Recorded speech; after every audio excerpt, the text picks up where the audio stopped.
N'oublie pas que les chansons d'Inosbi, il y a une révolution au biso, il faut tout beau sanaté.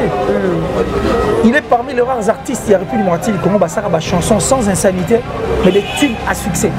Comme on a ce qui est accroché, il faut aller voir cette chanson, va voir les commentaires et lobby si batou. Ah bon? Clip et lobby si batou, batou ba comment quand on a lobby na fali, batou ba waros ba sili qui ba comment finga. Est-ce que ba waros va finir pourquoi? Selon eux. Selon ngate selon bango ba bien on est lobby bitumba ba tigre ndeka ko taraté. Comment va tigre ndeka ko taraté? Mais et puis nana ngache chakumo bena cash donc. Mais autre chose, on a le film pour un BT Award. Et si bah tu vas besoin film. Comment ça y a un rapportant? Ah bah c'est un film, c'est il fallait payer film. Et ça faut que notre musique n'a pas de modèle en fait. Musique n'a pas de modèle. Quand les jeunes viennent, bah tu as la robe de ça, ils vont passer les pécales roi. Pas modèle à ça. À ça vous t'as il y a ta finité. Il n'a rien un franc parler que beaucoup de gens n'aiment pas. Sur le bel au moins le il n'est pas i. Mutu so mo nyongo fo parce que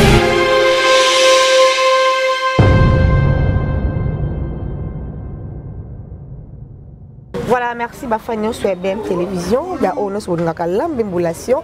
Merci de la confiance au Bossala Rabiso. Toya Rana toujours pour nous conseiller le nom de Sala Oyo. Bon, c'est pour la Rana Mingi. Merci de Bazako s'abonner, Bazako aimer, Bazako partager.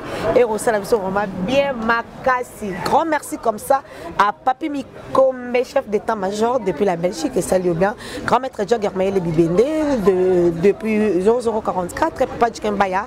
Et salut vraiment bien partout Bozola Nabiso. Merci à il y a Irène Imbi et ça la vraiment bien Bakinyo sur le Nabi so vraiment ezo qui est vraiment bien. Merci Nabi sur le lot invité nanga Aza il n'est pas à présenter Aza déjà invité Moral les cara déjà voilà il Aza auto ya marié pour tout ça la vraiment banalise oh et c'est plaisir biso. Merci na Deomav oh ya mimi biso le lot na midi l'après-midi le lot tozana ndeko culeur il est to sur la naï d'actualité aussi la raté l'internet na musique na biso peut aussi la raté le lot sur la ndeko culeur yende mutu arosana biso le lot voilà ndeko. Ah, bonjour, la phrase correcte. Inès Mbembo, oui, la mémolation. Je suis très content d'être encore avec toi sur un même plateau et puis te penser à tout ça. J'étais avec toi parce que la seule soutien c'est la Bapé Sarabiso et que va s'abonner massivement au sein de cette chaîne. En fait, que toi pousse à ma candidature Sarabiso Musica. Et puis comme tu m'as dit, 2020, excusez, c'est une année et à dénonciation. Toi c'est dénoncé vivant donc toi on a choisi. Voilà, dénonçons-nous vivants et puis les autres on a au-delà de tout parce que tout mingi, qui les rakenda wapi, au-delà de tout, machin, toujours comprendre. Je suis là, c'est chez nous au-delà de tout. D'ailleurs, on a une émission de Moussotti. Il faut tout reprendre. Je promets en tout cas cette fois-ci parce que le confinement PC les guides en haut. En fait, des confinements ici qui est confinement et qui est des confinements biso. Donc on a repris. Si, respectant. Continuons toujours à respecter les gestes et barrières, oui, mais du moins, je suis maintenant très dispo dans le cadre de l'émission Ndeka Tourbara. Au-delà de c'est ton ça. Mais déjà, jeudi au bout de 100 fautes, vous avez déjà 2-3 émissions à défaut. Donc, maintenant, il y a voilà. Tu vas dire directement la bébé tension, au hasard Inosbi, au Oudigo largué, au landinga tia, au landinga, voilà. Donc, j'allais dire qu'au landinga tia, comme ça. Au landinga, avec plein de jetons dedans. Jetons. Bateau belé, il s'est mieux. Jetons belé, je ne confirme pas, mais Babi, jetons, ils ont fait belé, dans Katuana. Et toi qui es dans au landinga. En tout cas, un joli travail, un travail de titan et c'est-à-dire un plus de la musique congolaise. Comment ça? Oh, texte à ma longa, cohérence, chorégraphie, n'en parlons même pas, un joli clip, accoutrement battu au Saranate, uniformité en tout cas en général. Et puis j'ai senti donc l'avenir de la musique congolaise, ils a assuré, vous a assuré. Par Inosbi. Oui, mais par Inosbi, par Gaz, et par Fabilous, par Bandegoto, parce que au moins, on peut s'habiller une impression, il y a bateau, on met la bus par Biti Award dans les jours à venir. Mais tu ne trouves pas que c'est trop enfantin par rapport au non, mais parce que la musique, ils ont ma limite d'âge, ils ont même pas classe pour nous. Est-ce qu'il y a vraiment côté des mobiles? Mais pourquoi pas? Tu penses que tout le monde reste dans la musique ils ont romantique, tout érotique? Est-ce que tu as Razouk? Tu as préférence, tu as prédilection, mais N'oublie pas que les chansons d'Inosbi, il y a une révolution au biso, il faut tout beau sanaté. Il est parmi les rares artistes qui a pu lui mentir comment ça va chanson sans insanité, mais des tubes à succès. Par exemple, nous le rendez Ethiopie. Un très bon conseil. Tu es en Hollandi plutôt. Hollandi. Il y a aussi des conseils à tirer là dans la Katuna. Il y a beaucoup de personnes qui n'ont pas eu ma business. Mais n'a pas business vraiment. Soit à sa place, il y a Lombadi, soit Fanny Moko, c'est vraiment une grande dame. Et ça peut méchanceté.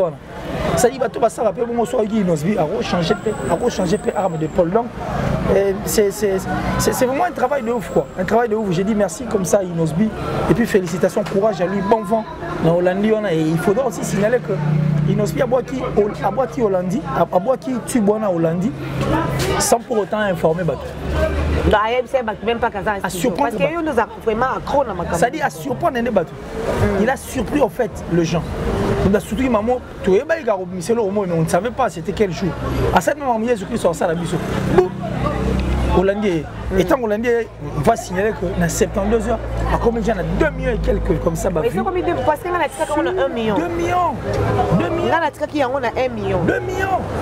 2 millions, il faut aller voir. Parce que la monnaie que l'on va dire 1 million, mais sans maquiller. 2 millions. 2 millions. Et puis 2 millions sans maquiller. Oh. Mais je te dis. Et puis on remarque qu'il y a accroché. Hollandi. Non, il faut y voir. Ça ne pas trop y. Ça pas trop y. Oh, mais yo, je sais que toi tu es. Ça ne pas trop y. Nandenga mabete mais au moins que tu as bimisi na mona nga ne ba neve na nga ba bina nga. C'est pour moi qui est accroché. Comme on a ce qui est accroché, il faut aller voir cette chanson, on va voir les commentaires et lobby si batu. Ah bon? Clip et lobby si batu ba comment quand tu as lobby na fali ba Waros ba sili qui ba comment finga côté et puis si ba sujet.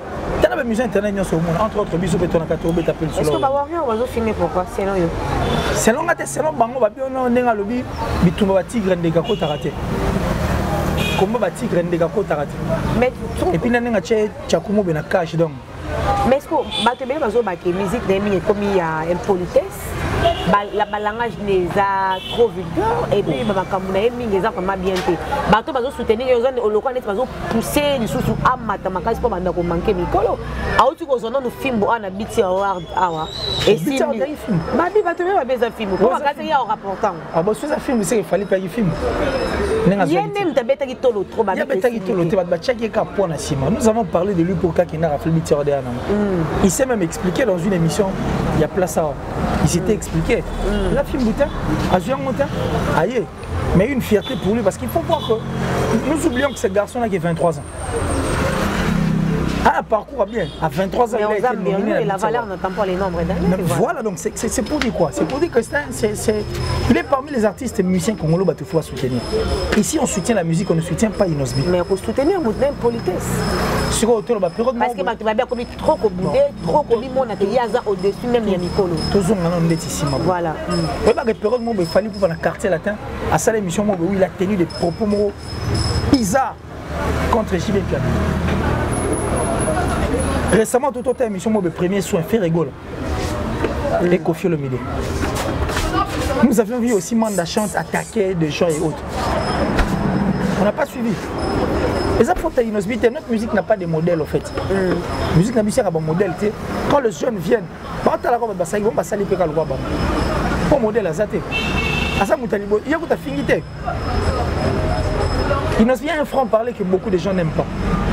Sur le bel roman, il n'est pas faux parce que derrière le dos de la cuillère. Et pourtant, fonctionnement qui si je veux dire une véritable business, je dois dire à business une vérité. Point barre. Je ne dois pas chercher passer, je ne sais moi sur peut-être. On ne caresse pas au sens. Il faut toujours il faut tout caresser dans le sens à poil. Et ça clair. Et ça que Azan a franc parler mon bateau. Tout le monde il franc parler innocent non. Les franc parler héritier non. Et puis l'héritier va traiter un peu impoli. Est-ce que c'est le Oscar va traiter un peu impoli? Pas ça a franc parler. Franc parler va se plaindre. On te demande la chante également, il a aussi un franc parler. C'est-à-dire quelqu'un qui ne passe pas derrière une personne pour te dire une vérité. Soyez il te dit i. Sur tellement culture habituelle à la vérité, tu sais pas comment la vérité au commis haineux, au commis aigri, au commis jaloux, au commis hypocrite, au commis méchant, au commis. C'est comme ça notre fonctionnement. Moi je ne vois pas là où Inosbi a indexé une personne, mais seulement je dois dire qu'en ingéniosité, il s'est attiré en fait les projecteurs vers lui. Et ce qu'il a fait est tombé à pic. Rien à dire. Donc nous tous, nous avons un sujet, nous tous, nous avions braqué nos yeux verts innocents, projecteur, tout est allié. Et la mission est accomplie. Pour lui, il a gagné quoi. Il a gagné, mais c'est une mission. Il y a une mission, les Arabes et autres, la bombe qui est pendant la place. Mission de victoire, nous avons gagné. Ils sont à Koufi. Et les clips sur 10, tu donnes combien? Les clips là, les concerts. Sur 10, en tout cas, Achille Baloumé. HB, je te jure, ces derniers temps, c'est toi qui portes en tout cas sur 10, la coupe. Sur 10, c'est la personne. HB. En tout cas, vous avez 9 sur 10. 9 sur 10. Si. Tu assumes? J'assume et puis je suis très sûr. La cohérence, il y a un clip. Hein? C'est-à-dire l'imagination de la clip. La cohérence, donc tout a été réuni. Et j'ai dit que l'équipe qui accompagne Innocent, en commençant par son grand frère qui est le manager, et la dernière personne qui est Achille Baloumé, et le beatmaker, son frère Gizo, Franco G. Non, ce sont des pros. Ça y va perfectionnant au souvenir de Manchiki. On accompagner l'artiste et PBL. Le pro. Alors, quel avenir pour Innocent dans les jours à venir, selon toi? Un avenir meilleur. Un avenir meilleur, en tout cas, nous ne pouvons que le souhaiter, un avenir meilleur pour Inosbi. On sent que la relève de la musique est allée. Et il faut signaler que la musique, ils n'ont pas été made in Innocent. C'est lui, c'est sa touche. Ça touche, on ne connaît pas ensemble. C'est le moment Afro-Congo. Et puis, il côté Vandi. Bravo à Innocent. Bravo à Innocent. Bravo à lui. Donc, à battre un record. Non, mais il a félicité. Voilà. Il est félicité. Molodo, leader. Il est félicité. Moi, quel optique. Être analyste ne veut pas dire aux amoutamout. Soit tu as sali bien, sali bien. Soit sali sali bien. Innocent, ça l'a bien. À cet âge-là, Baptiste est belé à mon avis, son âge, on va salir ma moelle au salaté. Mais n'est-ce que vous avez trop de police, mais vous allez s'appeler dans le mois. Vous avez trop de police. N'est-ce que vous tu es la phrase correcte. Je t'adore, je t'aime beaucoup pour ça. Parce que tu es la phrase correcte. Tout ce que tu fais est correct. Tu reproches Innocent de quoi? Et là, on est sur Innocent ou à Fingi ou à Salibou. Non, pas qu'au Fingi, mais moi, excès des ailes. Voilà, c'est normal. Clair. Moi, excès des ailes, même si il y a bien une émission, sa façon de parler, un peu d'excès des ailes. N'a pas jamais dans l'émission de Salé, on a dit que c'est qui est pour la Marambabiti. Dans la contre le bateau, non, c'est caillé. Vous voyez, l'émission est la fois passée. Dans la contre le bateau, non, c'est caillé. Mais là, on a la 10 sur 10. Moutoulou sur un défaut, même Killer a un défaut. On a un défaut. Alors, il y a un défaut, comme excès des ailes. En fait, c'est des ailes. Nous confondons, par moment, confusion, ça les met la sur moi trop. Je vais te dire un truc, mais on va dans la vie sur Baïbi. Au moins, qui on sur eux, mais tout, il y a ma longue à la fière. Je vais pas partie moi ça moi le laine de moi OK quoi ni au tabac na bien na maillé je réfléchis comme tu réfléchis tu parles bien c'est ça en fait Innocent fait bien c'est normal qui moi même mi ma longue face à faire et puis na âge on va pour ça d'explorer non bravo c'est notre artiste à venir à Congo la musique congolaise moi j'ai dit qu'il est assuré voilà. Merci beaucoup. En tout cas, ils sont vraiment bien. Et par exemple, là-bas, oh, monsieur Mariana Sima, l'exemple, oh, il vraiment bien musique, ils en ont un retard. On peut apprendre pas moi la mouké. Tout comme peut moi la mouké, apprendre pas il y a moukolo. Affaire les autres d'oranger la musique, la mission, les autres tombora. Et c'est là que le col est là, mais la monnaie Mathilde les choses. Affaire numéro 1. Affaire numéro 1, les missions, ils sont moutonniers sur les rimes. Et alors, on a un azolelo. Point de vue par rapport à Likamoyo, c'est là où l'analyse autour ça la numéro 1 la musique bien sûr ça la même. Pour l'instant. Moi j'avais dit l'autre fois, bon pour l'instant, Maître Gims. Maître Gims. Si. C'est sûr. Très trop. Ah, les mecs c'est que ça c'est la oui. Voilà. Parce que que place et bougera à tout moment. Oui. Ça bouge à tout moment. Et bougera à tout moment. Il n'y a pas une personne qui est restée statique là qui dit non. Parce qu'il faut parler la République du Congo, Maître Gims est un Congolais. il a un passeport congolais.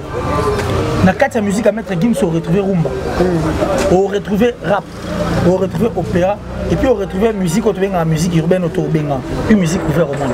Si tu viens chez Fali, tu vas retrouver la rumba, tu vas retrouver la musique ouverte au monde avec l'album Tokos. Peut-être Bandego va tirer comment dirais-je, non, il va avoir occasion de nous attendons faire rigoler qui sera sa première expérience avec Harmonie, mais tout est en optique. Fali pour la télévision nous a dit. Alors bon moi quand il est bon il belé puis fongola et bakambo. Les amants ils a Tokos.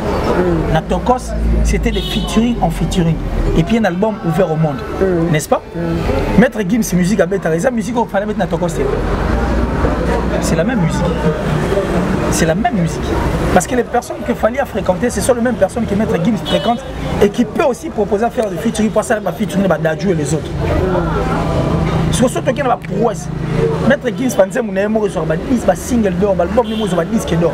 Mais si on revient chez Fali, il a quelle chanson où il y a un disque d'or? Et puis il a quel album où il y a un disque d'or? Il n'y en a pas, n'est-ce pas? Maître Gims n'a pas trophée, n'a pas mérite, n'a pas concert. Il a fait l'un des plus grands concerts de l'histoire africaine à Betty Stade de France. C'était un plein à craquer. Puis il a honoré même la République du Congo. Il a même dit officiellement comme ça à la télé, ce n'est pas une victoire, il n'y a pas français, mais une victoire qui est congolaise. Parce que c'est l'histoire d'un Congolais qui est arrivé en France clandestinement et qui a fait le Stade de France. Et puis c'est le premier noir. C'était pour le Congo. Sauf que Maître Gims, tu vas tourner, il fait des concerts, des performances à Rosaranati. Il est toujours au top. Alors, sauf que le numéro 1 à génération, c'est Maître Gims. Parce qu'ils font la même musique, ils font la même chose. Je ne vois pas pourquoi il faut s'en passer. Je comprends ce que je Marambo. Maître Gims, allez à Congo, allez à Congo, mais à ta musique, au bis, moi, je suis connecté. Les musiciens ont un passeport français, des passeports belges. Mais lui au moins il a bondi comme ça officiellement. Il vit plus au Maroc. Les micros, c'est un pas dans nous sur le bien. Je parie que quotidien. Je parie que quotidien. C'est-à-dire, Maître Gims, il vit au Maroc. Il a le passeport congolais. Il joue une musique pour honorer la République du Congo. Ça fait comme jamais. Et ça m'a ramené petit. Parce que pour comprendre, connaître un Zaïrois au niveau potonné, Thomas Guigel, le lieutenant Bobo. Quand tu vois pour connaître un Zaïrois, c'est simple. Quand tu vois un monsieur stylé avec une mallette, très stylé, c'est un Zaïrois. Sauf quand il y a une mallette, il y a un coup de morceau. Comment ça? Comment ça? Il a parlé de la SAP. Il a parlé de la SAP. Non, il a parlé de la SAP. Parce que maintenant, il a seulement vénéré le côté SAP. Si on a c'est la chanson la plus écoutée, la plus vendue. Et je peux bloquer belé. Vous comprenez? Là, si tu as un numéro 1, un vrai, Maître Gims c'est numéro 1. Il y a génération. Il y a génération. Il y a génération. Pour avoir le numéro 1 de sa génération, Maître Gims s'appelle la génération. Mais tu belé, tu son sur des que tu belé, bazou le Maroc le numéro 1 ouais, les musiques ne sont déjà les kings. Ah bon, on se Maître Gims sur le ban. Oh. Fali nous a dit à la télé qu'album est commis, les bandes de PC, les bandes de Fongo, les machins Zatokos. C'est la même musique que Maître Gims fait. Maître Gims, c'est ça qu'on a déjà mis son musique. Même ils sont à Stade de France. Même ils sont à place et belle. Dans le numéro 1, il y a un méritant, on saute qui est dans le bon. Un des deux, tu as point d'interrogation place à numéro 1. Parce que ça gesticule. Oh, il n'y a pas comme numéro 1. Oh, il n'y a pas comme numéro 1. Ça là. Pour numéro 1, ils ensemble les marambes belle business. C'est l'ensemble de beaucoup de choses. Pour que tu aies une première position, tu as un clip bien, voix bien, bien, album bien, mérite, ça te donne ça. Il faut qu'on arrête un peu, il y a aussi une distraction, qu'on essaye de sortir un peu dans ma cambo, ça vaut la peine que tout à les choses du bon côté. Pour ceux qui sont dans le bon, Gims c'est un Congolais, donc notre numéro 1 à génération, Maître Gims. Voilà, Maître Gims. Voilà, allez-y comprendre, ça n'engage que Killer. Pour mon idée, il y a lobby que numéro 1, il y a musique na biso pour l'instant. Et ça, Maître Gims, il y a un propos à tenir. Donc, biso ne sobo yo, biso ne sobo biso. Selon Killer, numéro 1, et ça, Maître Gums. Elle n'a pas pour la petite. Pas au TK trop. Tu es là, tu es Maître Gums, va mérite. Comme lui, c'est le Dieu. Et puis, il est donc notre professionnel par excellence. Voilà. Quelqu'un qui représente valablement la République du Congo. Voilà, merci. Merci à en tout cas. BM Télévision, l'embémoulation avec Tonton Killer, tous les lois, les qui disent oh le lot, c'est nous sous son voilà, Tonton Killer, nana bandelo mobe awa, et c'est le même nom, mais le col les autres continuent, mais sur la BM Télévision, tout ça là qui a monté au micro, mais qu'on peut que ça là, awa, selon yo, on peut s'amuser ma vie, ma point de vue par rapport à Likambo. Et Likambo est tamboli partout dans les réseaux sociaux à faire vidéo et à signer le cœur et quadra, au Monineni Mazo, peut ça la bise, et puis Mazo Kangana, dans les alaïkaka, voilà. Et l'objet si te belé, par l'objet, c'est le sujet. Et puis, ce que l'on n'a pas à bien télévision, tout ce nombre de points de vidéo par rapport à la vidéo. Bon, moi je pense que beaucoup de gens étaient surpris. Il y a aussi ceux-là qui n'étaient pas surpris. Moi, j'étais sur la liste de ces personnes qui surprises. Oui. Parce que normal. Très normal. Je sais que c'est comme ça que la musique fonctionne. So, quand même, c'est même rétrospectif. Il y a des gens qui ont retrouvé ça ça va de pair, musiciens et autres. On n'encourage pas, mais ça va en tout cas de pair. Mais ce que moi je trouve mal, c'est quoi? Parce qu'il faut, comme on a un niveau, il y a la différence entre ma vie nabiso, entre ma vie nabiso personnelle et ma vie professionnelle. Tu comprends? C'est-à-dire qu'il faut tout dissocier. Si toi, c'est le moins professionnel, tu as le côté musique. Mais si tu es le moins amoureux, tu comprends? Tu as le côté bolimo, mais tu as le côté bolimo. Mais lui, c'est un artiste, on a marié légalement. Et pas parmi les artistes, tu as respecté. Oh, dans le foyer, tu es stable, tout le monde a moins, si tout le monde a banda, le foyer est vraiment stable. Et on sait que d'une part, selon eux, il y a des pimpins, bon, la fille, ça je crois que nous ne savons pas. Personnellement, je ne sais pas. Mais j'ai seulement vu quelqu'un qui touchait une dame dans le mentor. Et puis elle est calée, avec beaucoup d'amour. Et que c'est un bien signé, était très contente là. Mais oui, mais bon, ça peut arriver. Ça peut ou ne pas arriver. On est sûr que je suis surpris. Donc moi, je trouvais ça très normal. Si la musique va avec. On a des choses sur Internet. Des musiciens, au coup de musiciens.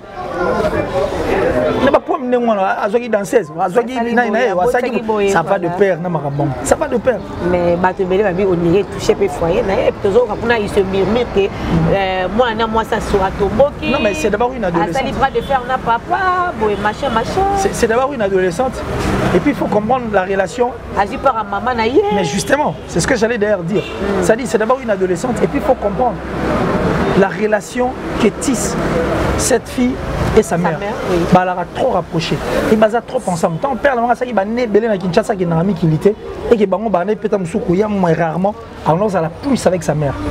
Et si on a un poste, où tu vas apparaître, au moins, il y a maman qui va grand prêtre et mère. Donc ça dit que. Grand prêtre et mère. Voilà. C'est beaucoup d'intimité. Et c'est tout à fait normal. Soit mon imoutumoro, il est estimé qu'elle a dérangé pour la mère. Toi, elle a dérangé la mère. Moi, on c'est c'est normal. Une réaction très normale, surtout d'une fille comme elle. Mais il se murmure que artiste n'a pas moi buzz trop. Peut-être à cela par rapport à buzz, c'est les soupes dans mon actualité. Bon, ce qui pèse à buzz, il n'y a pas de mal. Grand prêtre a préparé concert il y a le 13 février 2021, peut-être. C'est bon. Mais il y a de ces besoins, il faut ça, non, il faut ça la tête. Mais on ça, les années, on ça la tête, les amis. Mon étude, c'est des abus. T'as ce que Kaboli, papa, n'a pas.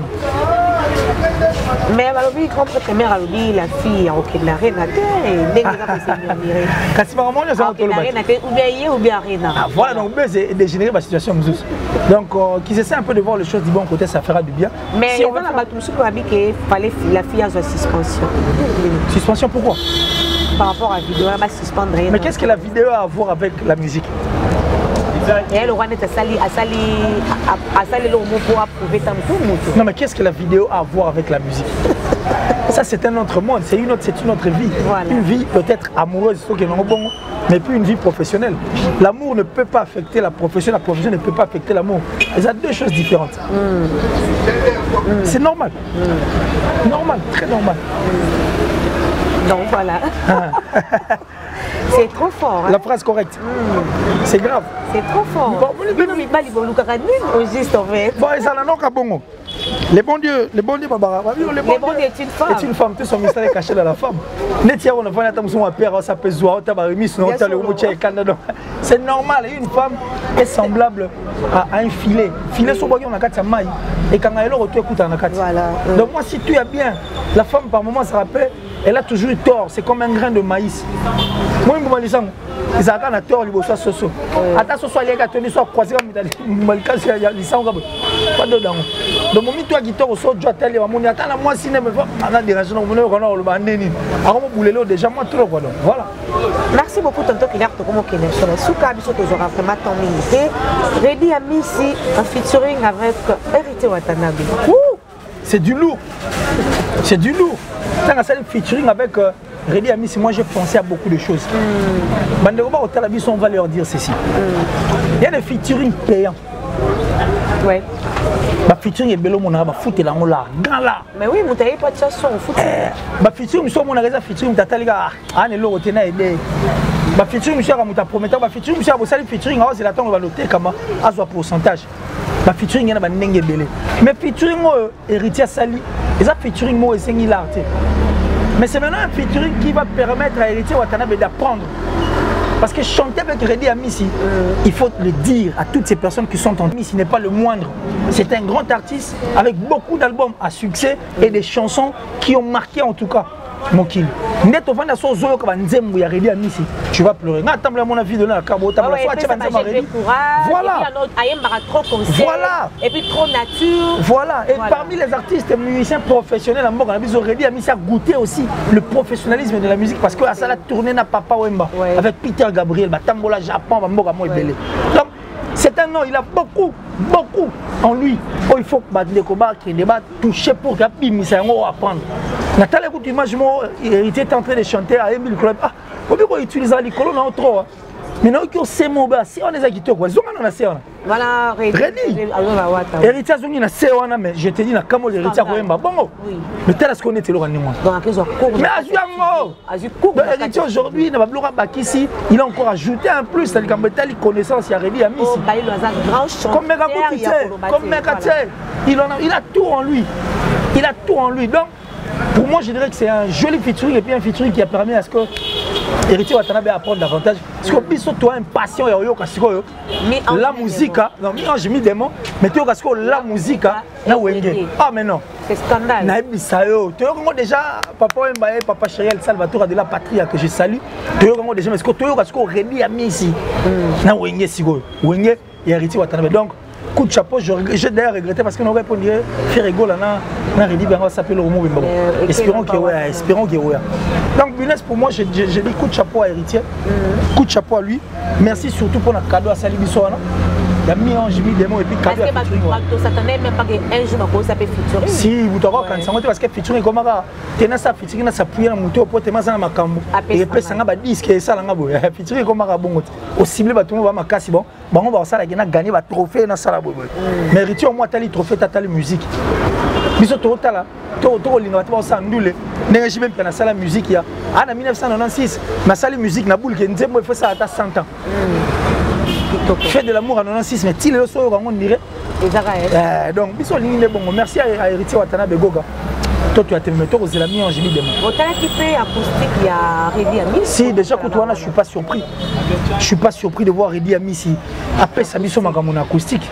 Ni moi, on a un makam. Après, c'est sous makam. Parce que chanter, ce n'est pas crier. Chanter, il faut entonner. Ready à Missy, maintenant, avant, on a mouton, alors, on va chanter. Pas papa, on va regretter. Mais, Nabi, chanter, ce n'est pas crier. Chanter, ce n'est pas crier, mais si c'est comme Bimo Boy pour Nanini, Yemba, ça la laisse. Détends-toi, ce qu'on regarde à Moutanengwan. Il ne crie pas, il chante. Et quand il chante, quand on dit chante, tu sens que c'est la chanson. Voilà. merci encore une fois là Baï le Kantou. On a battu tout les réserves. Voilà, pour finir, fermons la porte. Les affections, il y a Chai de la jeune. Chai. Ibouba. Professeur. Ibouba. Non, le studio, non, fallait non, mais je me compte que fallait c'est studio, non? Ok. Donc, semaine où après, si la fondation zone les choses pour toi et Manéli, tout ça là. En tout cas, et puis on va vivre BCBG. Ingéniosité BC, parce que BCBG c'était la machine à musique. Oui. Jusqu'à la preuve du contraire, BCBG la machine à musique. Alors mettons BCBG, hein? Donc BCBG na maison mère. Takutani sikoto. Et ça la bien. Tu fongoli. Ils ont fongoli ta sur le bel. Yo pas fongoli déjà. Tu fongoli déjà. Au-delà de tout, tu fongoli déjà quoi. Donc bienvenue. Donc il y a un mot que vous ratez parce que de la jeune Katangana nous sommes et puis il y a un grand chanteur. Il y a des gars comme Raoult. Et puis moi où tu as commencé mon guitare. D'accord. Donc tous les gars va s'en papa chéri. Elle Salvatore a déjà parti. C'est pas le match qu'elle a été du malin.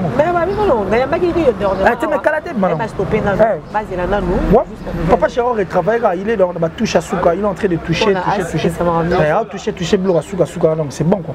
Kalaté, je parie que tu as une balle de match et ça la mise au bien avec JB. Très attendu. C'est notre star, hein, Papa Chéri. Star RDC, JB. Il y a bien. Star.